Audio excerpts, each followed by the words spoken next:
Hi, my name's Isabella. Uh, Um, you can just call me Bella or really whatever you want. okay. I'm really excited to get to know you. So how are you doing today? I'm well. I'm good. I'm good. How are you? I'm doing all right. So how are you feeling today? What brings you in? Um, I'm feeling pretty okay today. My emotions have been kind of well managed today, but still I came on the recommendation of my psychiatrist. So yeah. Okay. And when did you start seeing the psychiatrist? How did that get started? I started seeing him probably a little over a year ago.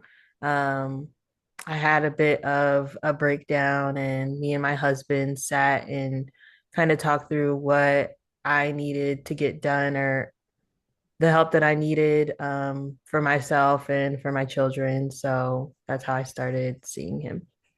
Okay. So what are you hoping to get out of therapy? Like, what are your goals? Um, I want to understand like more of what's going on with me or what's wrong with me because when my psychiatrist recommended me, I kind of just was looking up like the medications that he prescribed for me and the diagnosis that he gave me, and I still don't really have a great understanding of it. So I want to understand what is going on with me, and I want to ultimately be more just like overall like patient and calm. Okay.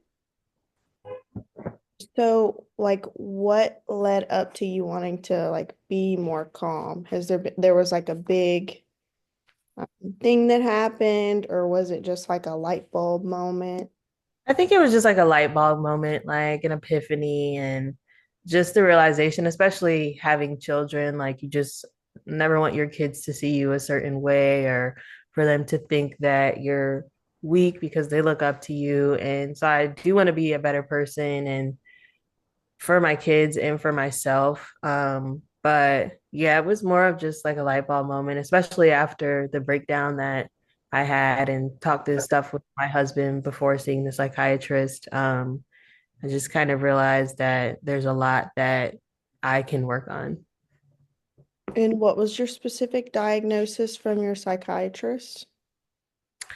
Um, he told me that I might have ADHD, and that I have borderline personality disorder.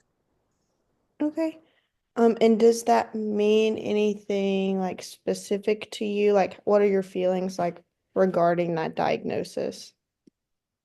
Um, I mean, just thinking about it as like not having any background knowledge about it, I was a little confused. So that's why I went and looked it up online, just so I can try and understand more about it. But it confused me a little even more. So, Okay.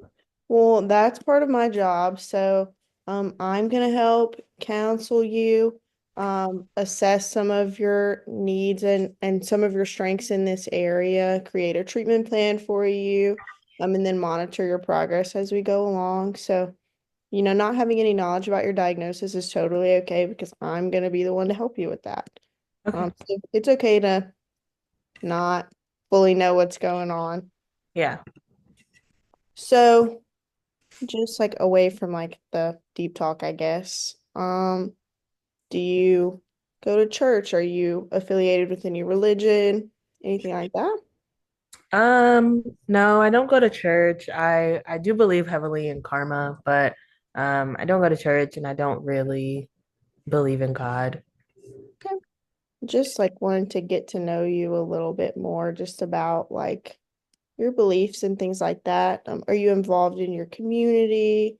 Are you part of any clubs, groups, anything like that? No, not really. It's kind of just my day-to-day life revolves around like my family and my kids. I'm a stay-at-home mom, so I don't work and I don't really have like a whole network. I don't speak with my family outside of the family that I live with, my kids and my husband. I don't speak with my parents or my siblings. So yeah, I'm not really connected in the community. But yeah. Right. Well, that's totally okay because, I'm gonna be here, to kind of help you work through some of those thoughts, feelings. And since you don't feel like you have a community, maybe we can help different ways of you to kind of get out there. Yeah.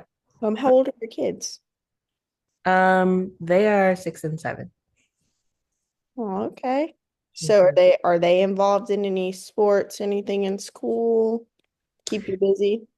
Um, no, they've expressed some interest in um doing some clubs, but I would like to do a little more research on them before I allow them into that sort of thing. But yeah, so they've expressed interest in it, so it's a possibility for the future.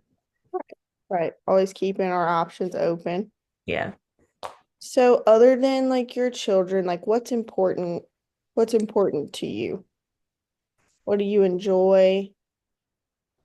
Other than my kids, I feel like my life revolves around my kids. Um, and I don't know, I do have a lot of free time as a stay-at-home mom, but I don't really use it for fun. I really don't do anything for fun. Okay. Yeah, but other than that, I think my family is what's most important to me. And now that I'm kind of realizing that something's wrong with me or that I need help, I think that is another thing that is becoming more important to me is becoming a better person and getting that help and being okay with needing help. So yeah. Okay. Well, I think that well, first of all, there's nothing wrong with you. Everybody has different struggles and different things that they need to work on to live their life, to the best extent possible. But that doesn't mean that there's anything wrong with you. Plenty of people have borderline diagnosis or ADHD diagnosis. It's all about learning how to cope with those things. Um, yeah, so what's been on your mind lately, like regarding your diagnosis, therapy? Um, I think it's brought up a lot of traumatic memories that I kind of tried to run away from and just like push deep down. So that's been on my mind lately. Just the way that I grew up, my upbringing, and how it's affected me to this day in ways that I might not be aware of. Okay. So that you may not be aware of. Mhm. So you think maybe that some traumas in your life have helped create this diagnosis for you, or just some of your responses to things? Um, yeah, I think both, honestly. Okay. Yeah. Um, could you maybe go into that just a little bit? Like just for example, how I have some free time since I am not a working mom, but I don't use it the way that I should. I think that kind of intertwines with not being involved in my community and, not really having any relationships outside of with my children and my husband. And I think that's because in my past relationships, I've just been consistently hurt and abused, and so it kind of makes me more closed off. And I'm just kind of scared, to be honest, to let people in so that they can't hurt me.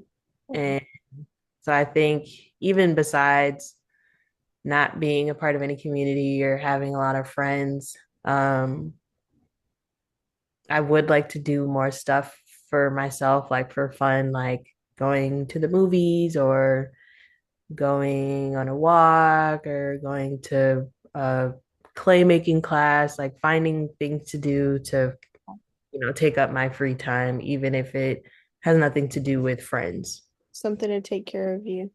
Yeah. Yeah. Mm.